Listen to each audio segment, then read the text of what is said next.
விக்ரமாதித்யன் வேதாளம், அந்த வேதாளம் மாதிரி தான் இப்போ வந்து இந்த சாச்சனா வந்து இருக்காங்க.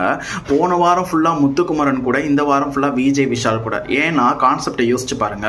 போன வாரம் வந்து முத்துக்குமரன் நாமினேஷனில் இல்லை. ஸோ முத்துக்குமரனோட ரொம்ப க்ளோஸாக தங்கச்சி மாதிரி இருந்தால் முத்துக்குமரனுக்கு ஃபேன்ஸ் இருப்பாங்கல்ல, ஓட்டு போகிறவங்க, அவங்க எல்லாம் வந்து சாச்சனா கோட் பண்ணி சேவ் பண்ணுவாங்க. அதே தான் இந்த வாரம் வந்து விஜய் விஷால் நாமினேஷனில் இல்லை. ஸோ அவருக்கு வந்து ஓட்டு போகிறவங்க எல்லாரும் இவங்களுக்கு ஓட்டு போடுவாங்க அப்படிங்கிற கான்செப்டில் தெளிவாக அந்த பொண்ணு வந்து காயின் ஆட்டிகிட்டு இருக்காங்க. இது வந்து தெரியாமல் மக்கள் எல்லாம் அவங்க எவிட்டாகணும் கதறிட்டு இருக்காங்க. ஆக்சுவலாக அந்த விக்ரமாதித்தன் வேதாளம் வந்து ஒரு ஆள் கிட்ட தான் இருந்தது. ஆனால் இந்த வேதாளம் வந்து யாரெல்லாம் நாமினேஷன் இல்லையோ அப்போ இவங்க கூட இருந்தால் நமக்கு வந்து இவங்க சப்போர்ட் பண்ணுறவங்களாம் நமக்கு வந்து ஓட் போடுவாங்க அப்படிங்கிற ஒரு கான்செப்டில் பயங்கரமாக அந்த பொண்ணு வந்து காயின் ஆட்டிகிட்டு இருக்கு. இது உங்களோட ஒப்பீனியன் என்ன அப்படிங்கிறத வந்து மறக்காமல் ஷேர் பண்ணுங்கள். பட் ஆனால் எனக்கு முத்து நினச்சா தான் கஷ்டமாக இருக்குது. நேற்றுலாம் விஜய் விஷால்கிட்ட போய் எனக்கு விஜய் விஷால் உங்களை தான் ரொம்ப பிடிக்கும், அண்ணா முத்துவை விடுன்னு சொல்லுவாங்க.